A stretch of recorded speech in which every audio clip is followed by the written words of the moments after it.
everybody. Thank you guys for joining us today. Welcome to the Manifest with the Chakras show. My name is Supriya Prasad. Manifest with the Chakras show, if you guys don't know it already, it's how to manifest your best life, how to really live your best life through the chakras. And right here, I have my guest, Nitya Gopal right here. And Nitya is he has studied in industrial engineering at the National Institute of Technology, Jalandhar. After a brief stint at TAPF, he decided to live life as a monk in downtown Noida before moving to the Monastery of Suburbs in New York City. He has been learning the antiquity of ancient philosophy and the modernity of contemporary psychology to become a life coach and guide to approximately 100 in the city. He loves to study psychology of human behavior and weave this science with Vedic wisdom and provide holistic perspective on life. Thank you so much, Nitya, for joining us. And we're going to be talking about today. We're going to be talking about how really the heart chakra works. So if you want to add on more about who you are and what you do, just go ahead and do that. And let's talk more about the heart chakra. Yeah, thank you very much, Supriya, for having me here. It's a very, very great opportunity for me to talk with you and to talk especially on the heart chakra. And I'm basically a monk living in monastery last 8 years now. Have been practicing spiritual principles from last more than a decade now. And I do work with the help of heart chakra with people, with my clients, with the counseling work I do. And I found a wonderful result when you work through your heart and how much healing it can provide you. I've seen wonders happening in people's life. And I'm very grateful here to be able to share all these principles with you, with your audience, and with the people in general. I'm grateful. Thank you very much for having me here.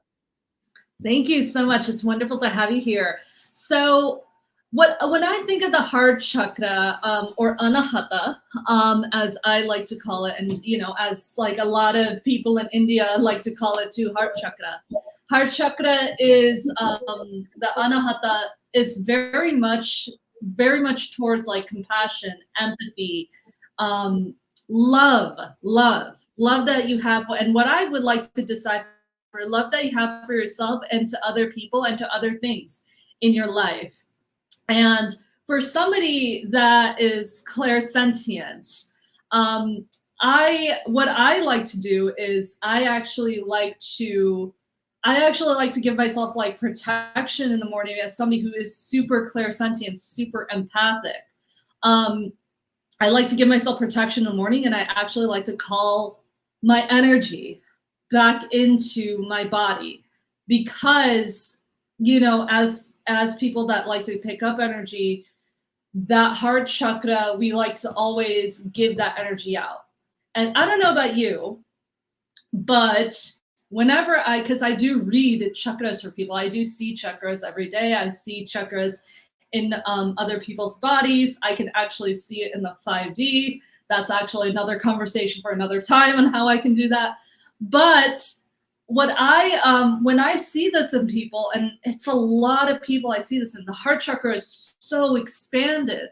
It's very expanded. It's almost bigger than any other chakra that I can see in the body, which usually means that chakra is like really leaked down in other areas, and it's usually not a good thing, because I always find that when the chakra expands that much, it always like expands like into other areas, and you're usually actually leaking energy. And you don't want it to be that expanded. So when you're leaking energy out, you're not putting boundaries. And for empaths and clairsentients, I always find that you have to put those boundaries on. So what would you say are, I would say, your biggest tips on how you can actually put boundaries in your life or really heal that heart chakra if it's imbalanced?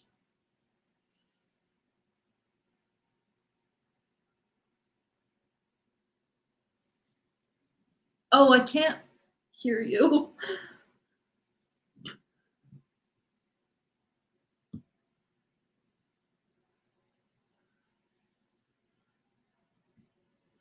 Your sound is off.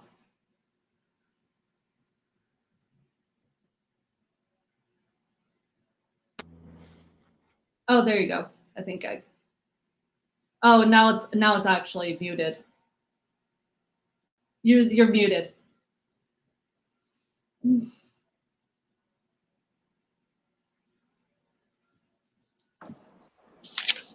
Am I audible now? Yes. Yes, I don't know how it happened. Anyway, so what I was saying is that really appreciate your observation, that how you could make out people who have heart chakras, bigger heart chakras, they're able to give out love to people. At the same time, it may be weakening other aspect of your life, because balancing is what nature always tends toward. So just to give you a bit of a hint, that as you mentioned that heart chakra is also known as anahata chakra, the word itself, the Sanskrit word itself, anahata, comes from the word means anahata, is a kind of antonyms of something which can be seen, something which can be Mhm. heard, something which comes from this plane. So anahata means it is unbeaten, unheard, unstruck, unseen. Basically what it means is it shows the true nature of your own personality.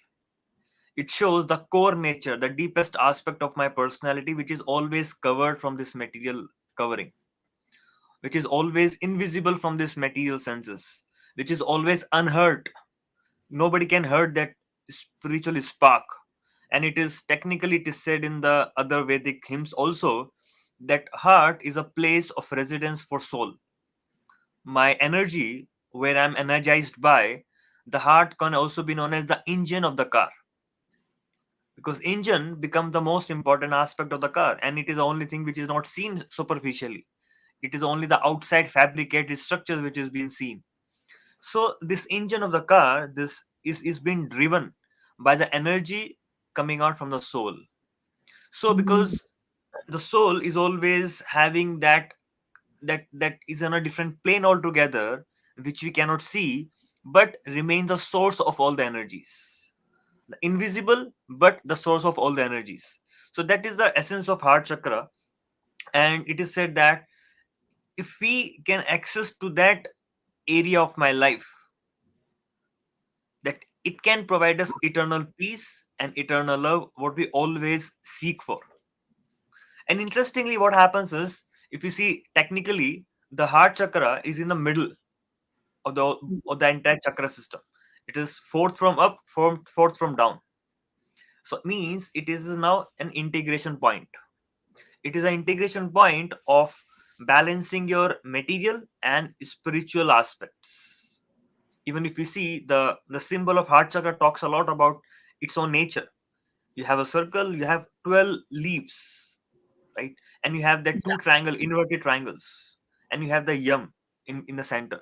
So these 12 leaf are compared to 12 different qualities which the soul possess.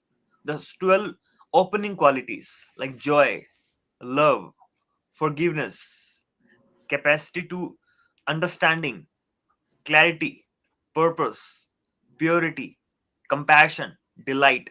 They're all qualities which naturally are possessed by the soul, by the spiritual spark.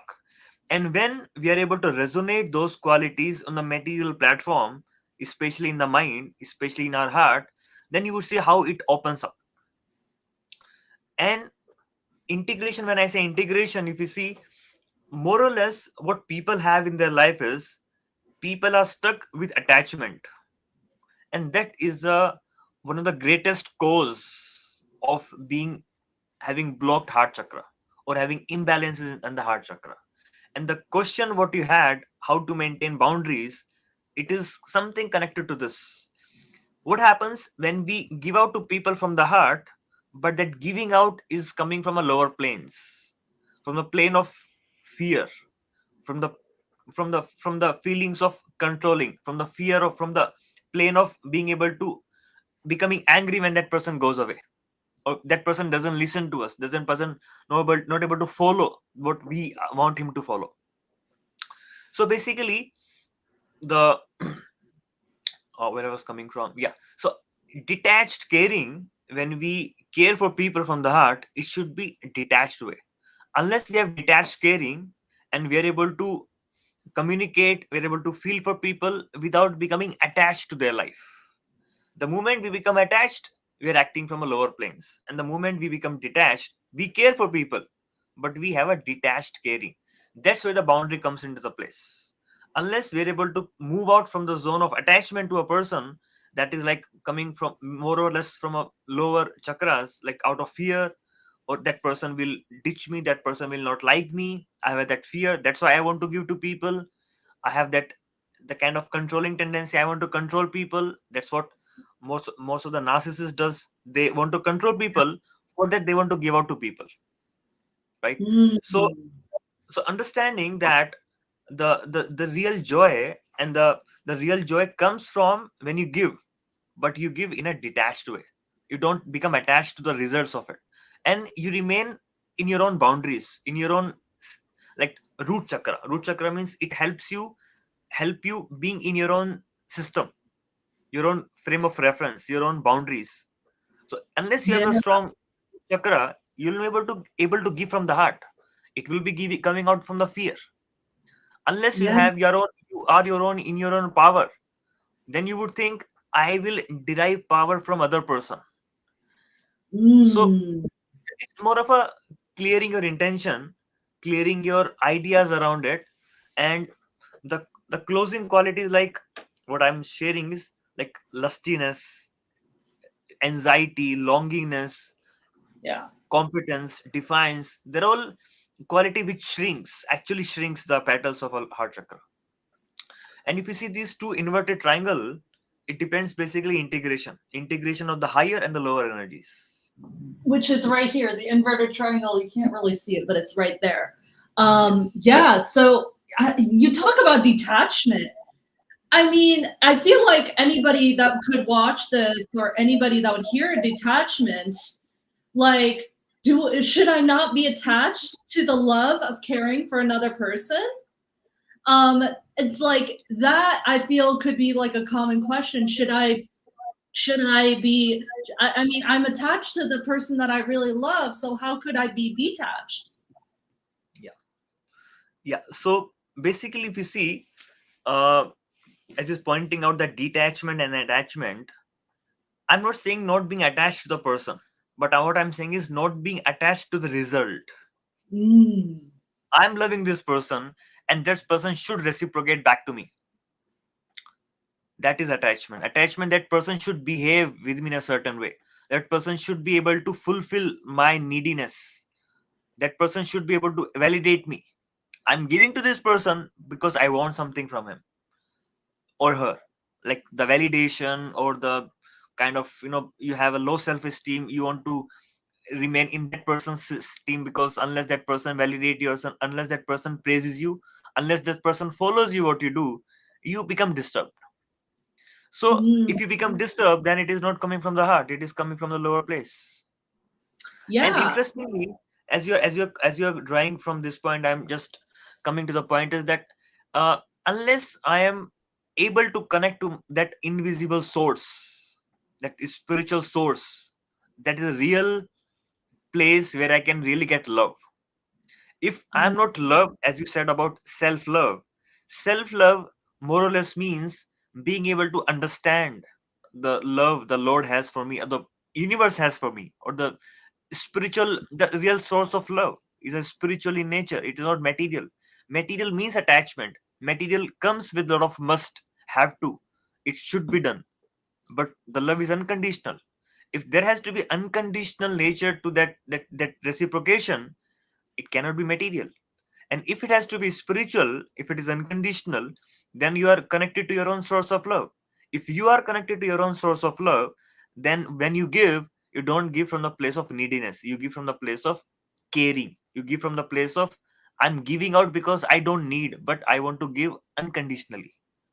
As soon as the condition comes, that is not love. If it is not love, it is not coming from the heart, it is coming from some other place. So yeah, oh gosh, that's such a really good perspective to detach yourself from the outcome, and the only unconditional love would come from source. And you know, whenever I connect to source and whenever I do all that stuff, like that is, it really is a lot of unconditional love up there, and more so than I think that I could truly understand. Um, from spirit. You talked about narcissism earlier. What do you think about the narcissism and the empath relationship as it relates to the heart chakra?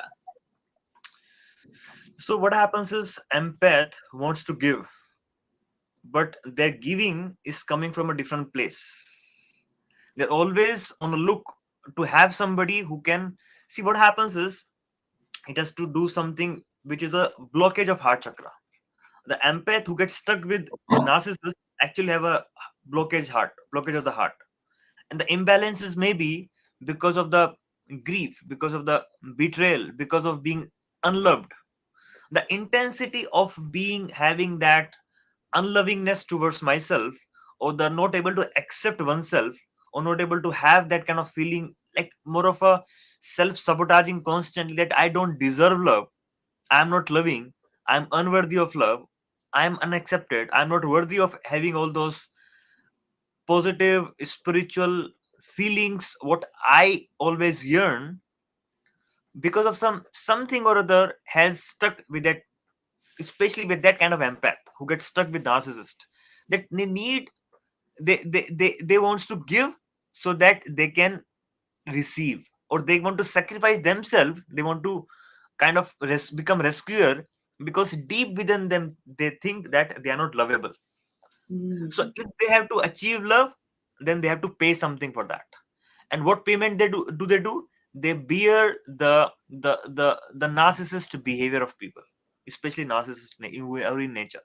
So the empath gets stuck with narcissist is because of that person's own lack of self-love, Mm. own lack of self-acceptance, and trying to help somebody even at the cost of oneself. So that is from a empath perspective.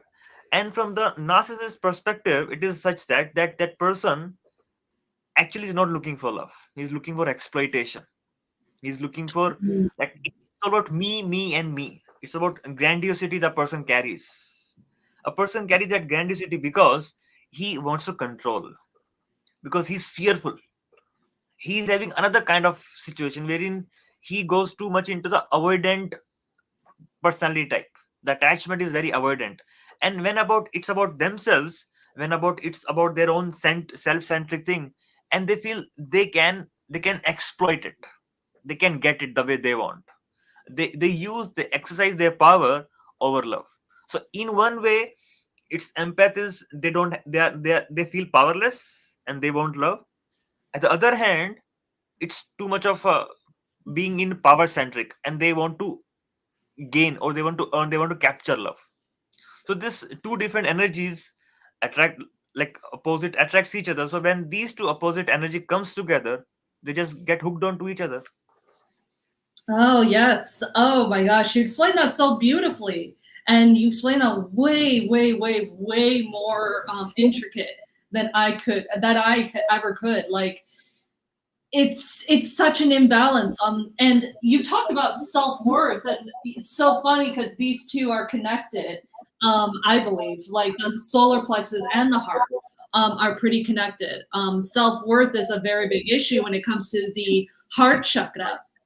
And it's so funny because I feel like you would also know this too. There were originally, I want to say, either 4 to 5 chakras before Christopher Hill in the 70s came to the Western world and revealed that there were actually 7 and came up with the rainbow system for the chakras. I don't. Can you verify that actually? That there were originally 4 or 5 chakras, and from what I saw, these two were pretty connected. These two were one. So can you verify that? Yeah, so basically, technically, if you see, the chakra system is always been mentioned in the spiritual Vedic text. It is said that these chakras are nothing but an interface of the subtle and the gross world. So whatever you generate on your subtle body or in a metaphysical realm, that get manifest in the physical body with the help of those energies, having seven energy centers. So when, let's say, it is, if you see, these chakra are nothing but a thinking energies, and different thinking energies resonate with different aspects of your different part of your system, and they just like, get hooked on to different energy centers. For an example, if you have too much of thinking going on in your mind, I'm unlovable, I don't worth, I don't deserve this, I don't have this, there's no love which exists in this world. So all this kind of thinking, what happens in our brain, they forms a kind of pathways of those kind of thinkings, and those pathways, because it is very neurological in nature, it generates electromagnetic waves. And those electromagnetic waves, different types of electromagnetic waves, having resonating with different kind of thinking, irrational thinking, the thinking which is not really in place from logical perspective, it goes and sits into different part of your body, or it concentrates. You can just say that different kind of thinkings can be categorized into seven different ideas, and this sits in those, and because they gains energy, so they sits go and sits there. So what, according to Vedic texts, it's always been existing, because we always been existing, we as a person always been existing, subtle energy has always been existing, gross energy has always been existing, so their interface is also be always been existing. Interesting. So it's always been here. It's always been here. We were kind of discovering it. Very, yeah, very, very, very interesting. Very, very cool. So one thing I do wanted to mention is that we talked about how, like, what it is. How does this relate to anybody's business, career, job, if they're even a stay-at-home mom? Even stay-at-home parent, stay-at-home dad. How does this heart chakra really relate to what they do in their lives? Yeah, so if you see the heart chakra, if we really need to access the energy of heart chakra, if we really need to bring it out in our day-to-day existence, we have to have two things. It is a merger, as I explained, it is a integration. It's an integration of logics, and it is an integration of experience. If you see the upper chakras, it's about logics, it's about speaking your truths, it's about seeing with a clear picture, and also experiencing life. So it's a kind of merger of sweet emotions and also logics, the discerning knowledge, to be able to discern what is this, what is I'm made up of, what are these logics which are running in me, able to see those beliefs, and able to see your own self, able to distinguish your own self from the matter, from the material things which people are giving it to you, which you're unconsciously accepting people's ideas about yourself, which are not your ideas, by the way. So to be able to discern that, and also able to experience the sweetness of it, when they both comes together, it becomes the it becomes the true essence of heart chakra. And if you can discern your own self and see what is not your stuff and who are you, then you can really be in touch with your heart. And the moment you become in touch with your heart, then it will percolate in other aspects of your life as well. Like for an example, you were talking about the life is all about fulfillment. We want to have fulfillment in our life. So let's talk about business. So if you have a balanced heart chakra, if you are able to connect to your heart, then you know what really brings fulfillment to you, what is really that your heart seeks for, your heart yearns for, you want to align with your own true nature, true self, is at least in this lifetime. And also to be able to be logical, that yes, I need finances, I need the money, I need the rewards. So when these two things become balanced, like the rewards and fulfillment, it becomes more fulfilling. It becomes like it's hitting on in a way which is gonna be bringing best results for you in that business. So like a help us in balancing, help us in balancing any aspect of our life. It may be business, it may be being a mother, it may be being a, as a mother, being able to give to a child, at the same time be having the discernment, how much I have to let go of the child, how much he need to grow by himself, and also being able to give that motherly love. We can talk about this. So in any area of life we talk, it brings balance. That is one thing, that's how we can connect. The second thing is conflict management, because you are ultimately we have to deal with people, we have to deal with people's emotions. We have to and conflict happens because two people are not able to go along with each other because of having differences, or because of Energy. Yeah, the conflict of energy. interest, energy, that energy. So Yeah. if you are centered to yourself, if you are able to express your emotions, if you're able to express your feelings without blaming anybody, and you're able to hear other person's emotions and being able to filter out without being uh, judged or without being attacked, so that is how we can easily manage any conflict in our life. And especially always I suggest to have win strategy for conflict management. Mm. W stands for what happened, what exactly happened, removing all the drama, removing all the things which I think happened, not what I think happened, not what other person think happened, but what actually happened. So to be able to see what actually happened, you need the discerning capabilities and your inner feelings, to be able to express your feelings in a way which other person can appreciate in a I form, or not in a blaming mood, not blaming, taking responsibility, at the same time expressing one's feeling about what happened, and also being able to express its need. What is my need? What do I need from you? I need respect, I need I need ethical, I need that boundaries, whatever you need. So I always suggest to apply this win formula. What happened for W, I for inner feelings, and for my needs, then the conflict management is just a matter of time. And once you're able to have the better conflict management, you can excel in any area of your life. Oh gosh, that's beautiful. Like taking accountability for our Yes, actions. being accountable. Yes, being accountable. Yes, being accountable for our actions. And like I just feel like that takes a lot of self-awareness. And Yes. as you said, discernment, self-discernment. And in like saying like, oh yes, I have done wrong. I have done wrong and I have done like all of this stuff.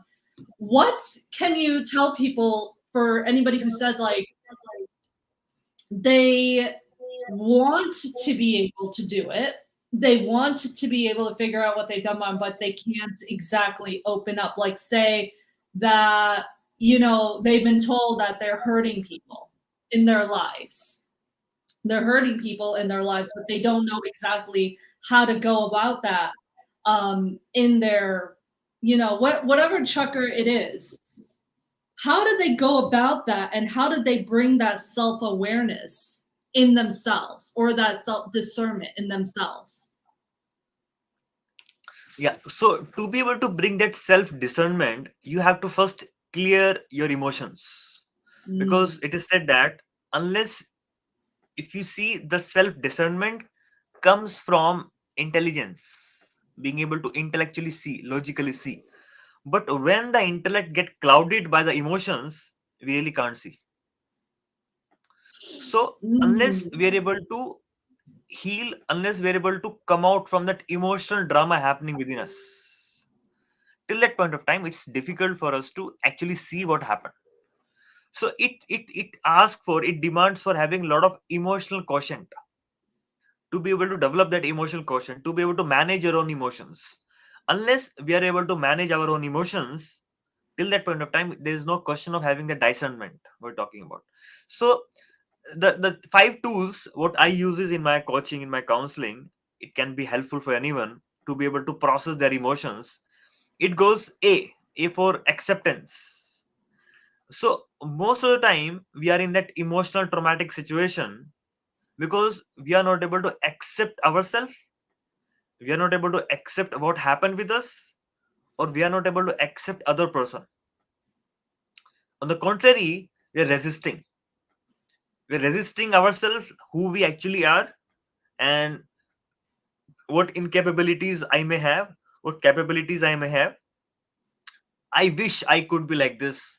I wish I had this color of skin. I wish I had that.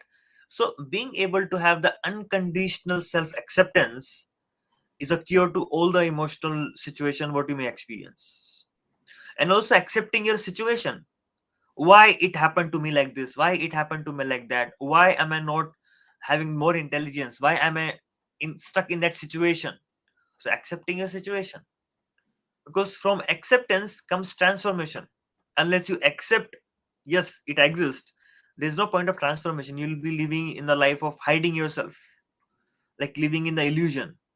And also accepting other person, we expect other person to change, but beyond a certain point you have to accept it and see what you can do about it and make changes in your own life. So being able to have self acceptance and being able to accept others and situations is a first element. The second element is having compassion. We have a lot of anger toward ourselves. How come I do this? Why did I do like that? Why did I speak to this person like this? Why did I do that in my life? Or why that person did to me like this? Holding a lot of resentment. So resisting energy, the resentment energy is like is a wave of tsunami. Unless the waves are calm and cool and stable, you really can't see what is underneath the water. So Yeah. to be able to see what is under the water, to be able to see the surface, at what actually the discerning the logics are, you have to first cool down the water, the waves of it. So being able to have that compassion towards yourself, and also we can access to those qualities of being accepted, how the universe accept us, how the Lord accept us, how the God accept us. God does not want us to do certain things to before he accept us. He have unconditional self acceptance for us. And because he has unconditional acceptance for us, our mistake, our whatever we have done, so we should also be able to have that unconditional self acceptance for ourselves. Same stands for compassion, because the Lord has the compassion for me. Because of that he's giving me the knowledge, because of that he's giving me what I have in my life. Because of this, because of that, the mother nature provides whatever I need in my life to sustain. So if the Lord is compassion to you, then you can just access to that compassion and you can give to yourself. And when you give that compassion to yourself, you can give the same compassion to other people who needs that. Instead of becoming angry, be compassionate. And you can say, yes, it's difficult to see, it's difficult to show compassion to the person who has done wrong to you. Yes, it's difficult unless you're able to show compassion to yourself. So it brings me to the third point about forgiveness. Being able to forgive yourself, being able to forgive other person, and being able to see how much the Lord has been forgiving me. No matter how many mistakes I do, he still maintains a self accepting of my own self. And he's accepting us. Unless he forgive us, he cannot accept us. So he is the one, the Lord is forgiving us, the universe is forgiving us, and he's giving us more and more opportunities to grow, to grow in our life. So being able to forgive oneself, being able to forgive other people, other person, and then being grateful what you have, not being not being having that ingratefulness of what you don't have. Always focusing on what you don't have and not focusing how much you have been blessed will always keep you in a state of dissatisfaction. So being able, it is said that what you focus is on, it grows. If your focus is on the negative things, it will grow. If you focus on the positive thing you have, that will grow. So it just depends how much I want to give energy to what I don't have, and then versus how much I want to give energy to what I have. So if you give energy to what you have, that will grow like a sunlight. If you give to the plant, that will grow. Similarly, if you give too much of energy to what you don't have, then you will feel deficient, you will feel empty, you will not feel satisfied.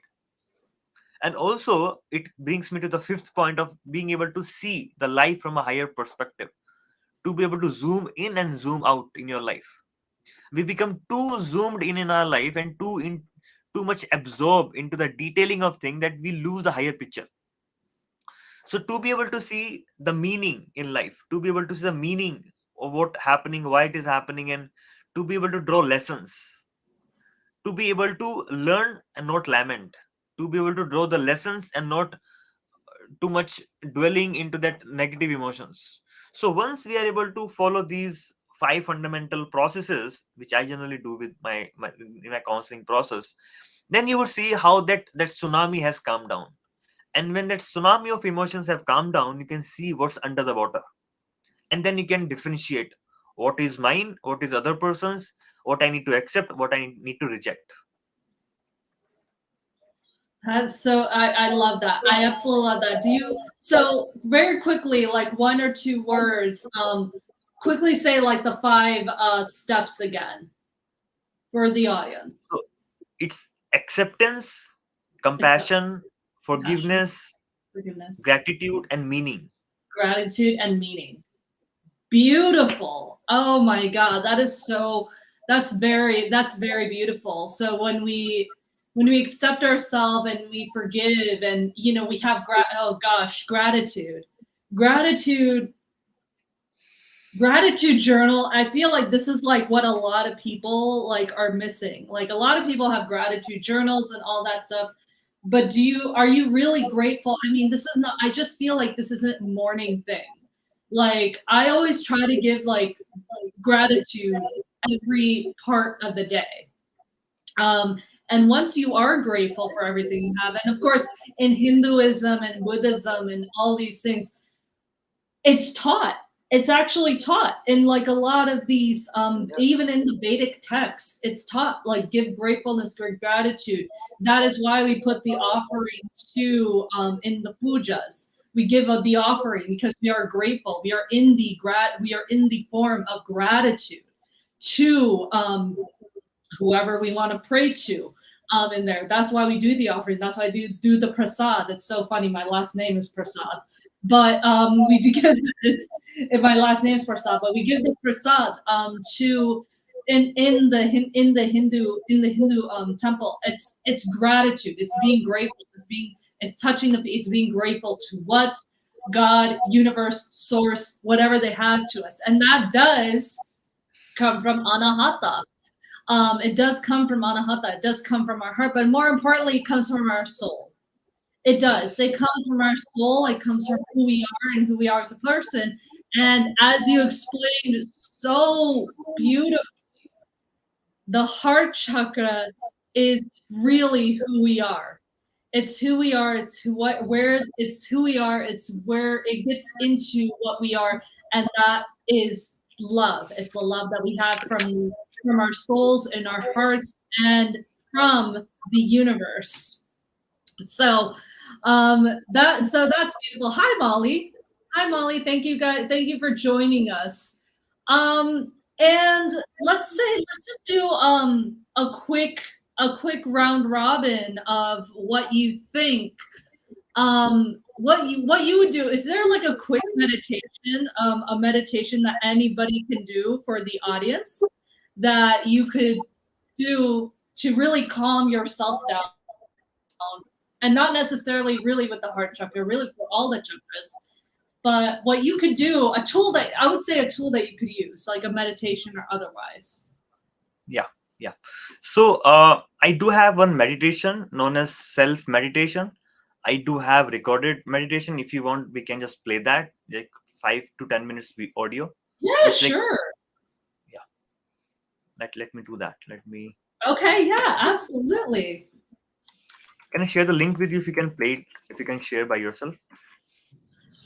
I don't know if it's going to play on my end because this has like a little bit of a issue with things, but if you can send it to me through WhatsApp, I could possibly play it on my phone. Let me share it from here. Just give me a second. I'll do that. Okay.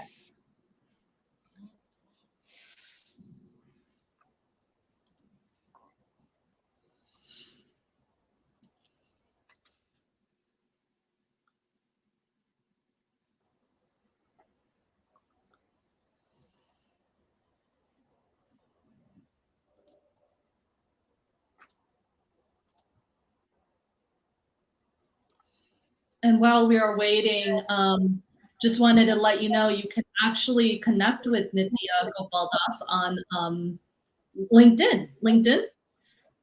Yes. Yes. So are you able to see the screen? I am not. Oh, yes, I can add it to the stage. Hold on. Yes. There we go. Let me know if you're able to hear it as well. Close your eyes. Yes. Able to hear? Okay. Yep. Let me- Be comfortable and breathe deeply. Breathe in deeply and breathe out deeply. Breathe in deeply and slowly breathe out deeply. And as you breathe in, you're breathing in relaxation and self connection. And as you're breathing you're breathing out all your cares and worries. You're breathing out all your stress, all your tension, all your difficulties, and you are just letting go. Keep breathing in deeply and keep breathing out deeply. As you breathe out, you visualize all your cares, all your worries are dissolving into the air. And you're breathing in all the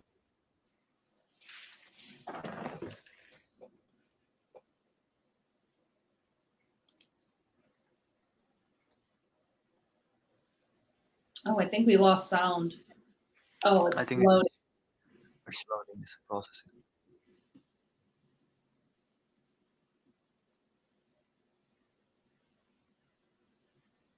Is it working now? No, I think it just paused. It's loading. Okay.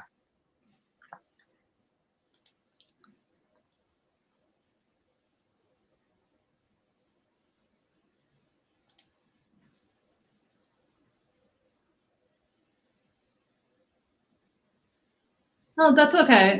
I mean, yeah, if it's like interrupting, that's fine. But thank you. I mean, you can definitely, if you want to share that link, we can definitely share it in the show notes as well for people to You're able come to see across. now, able to hear now. See if I can get this.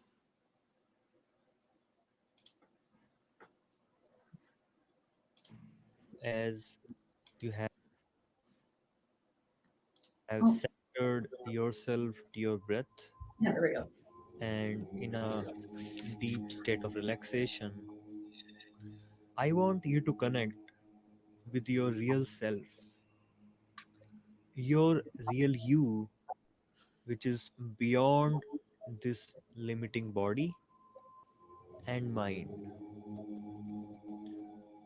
This limiting body is resting on skeleton and is filled with flesh,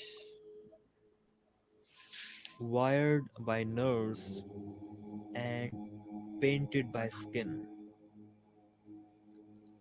And slowly you're feeling relieved as you know that you are not this limited body, and you remain unaffected when something happens to this external body.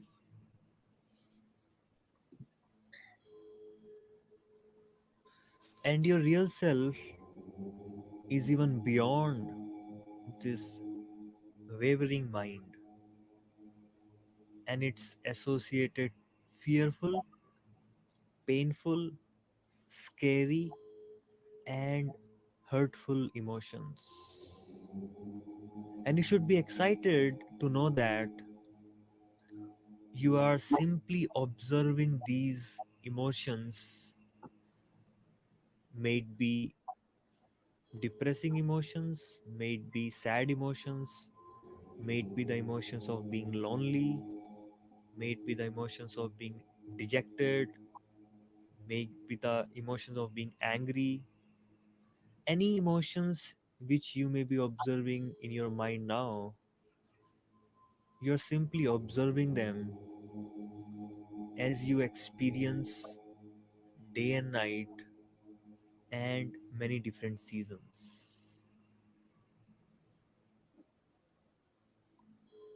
Now, slowly, I want you to be thrilled, excited, and joyful to discover that your real nature is of being eternal and deathless,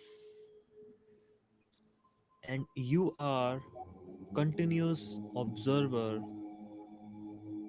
in this body and mind.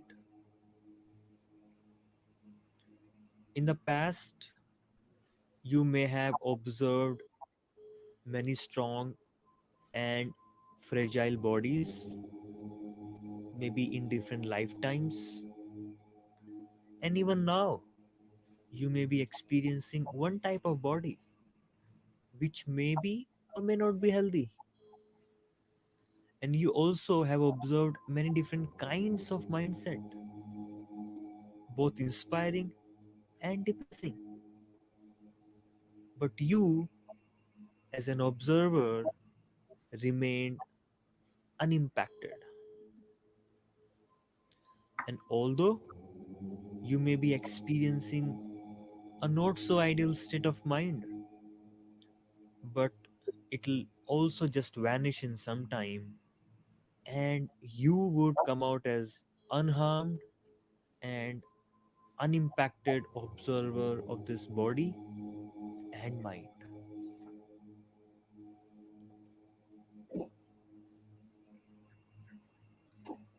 As you continue to do deep breathing and releases all the difficulties and pain of this body and mind and absorb into your true nature of being beyond this body and mind system, I want you to go more deep within your nature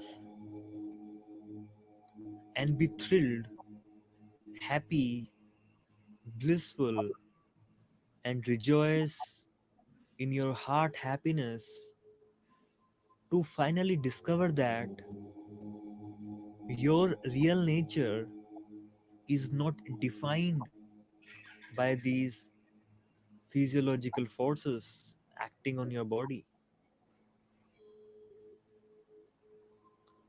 neither by some psychological forces acting on your mind, but your real nature is same as of Krishna's nature.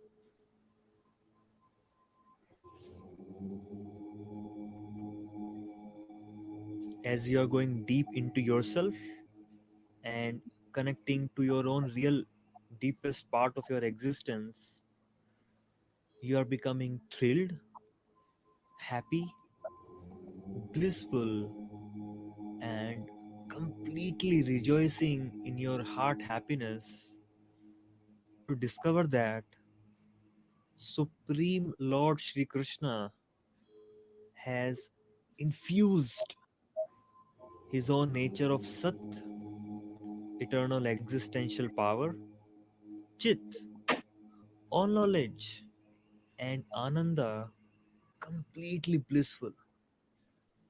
And you, the soul, has eternal power of being happy.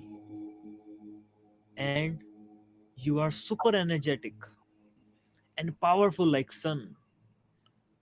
And your real self is completely aloof from this body and mind in all material situations and circumstances. You are Sat Chit Ananda. Very soon, you will enjoy your true nature by peeling out all the layers of ignorance and become full of Sat Chit Ananda. As you are Sat Chit Ananda, your true nature is Sat Chit and Ananda.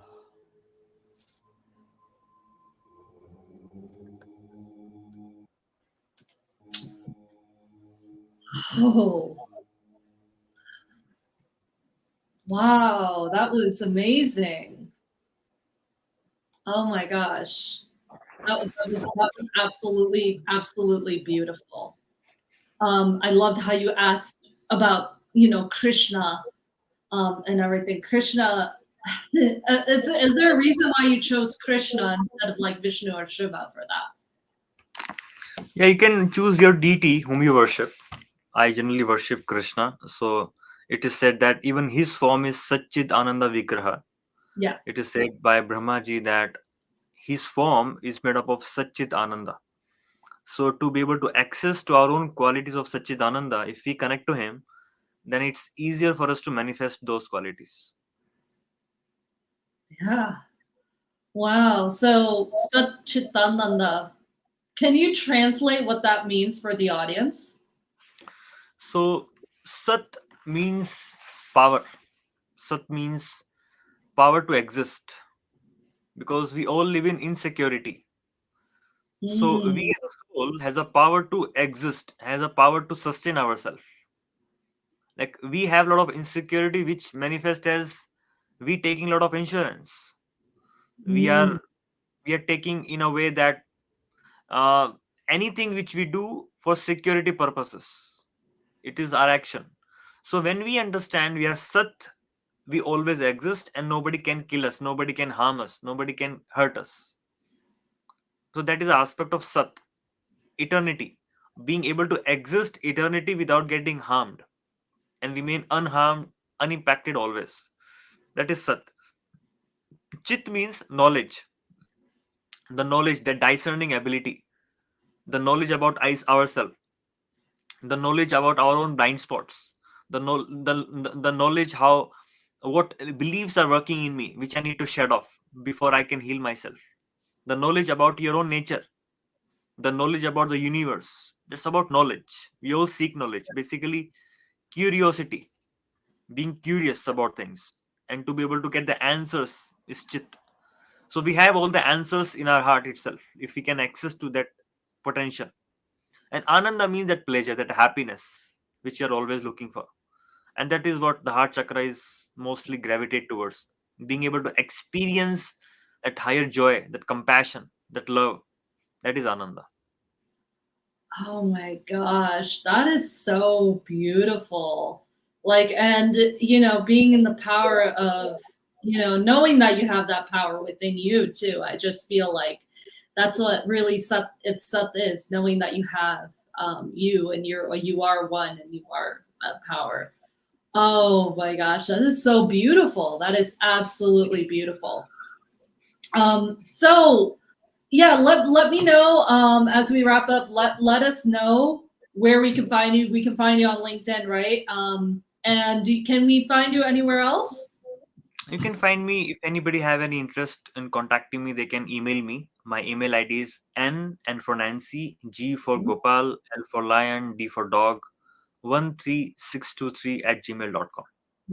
1313623 At at gmail.com.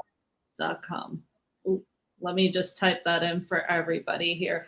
NGLD Yeah. 13623 at gmail.com. Yeah. All right, let's put that in for everybody in our audience. Yeah, you can contact him there. Thank you so much, Nitya, for this wonderful conversation. It was absolutely a pleasure. You really like dug into not just what the heart chakra is, but really what you can do is what everybody can do to bring it back to themselves, which is really what this whole podcast is about. It's not just about manifestation. It's not just about this. It's how you can bring it back to yourself, and you presented that so beautifully. Thank you so much. And here is his email address here again. Thank you so very much. Thank you for having me here. Thank you very much. Take care. Bye. Yes. Bye. Thank you guys. And you guys can check it out as well. And check out my my links as well. My links are in the description box as well if you want to check out more of what I have to offer. Thank you guys so much. Take care of yourselves. Have a great rest of your day. Bye, guys.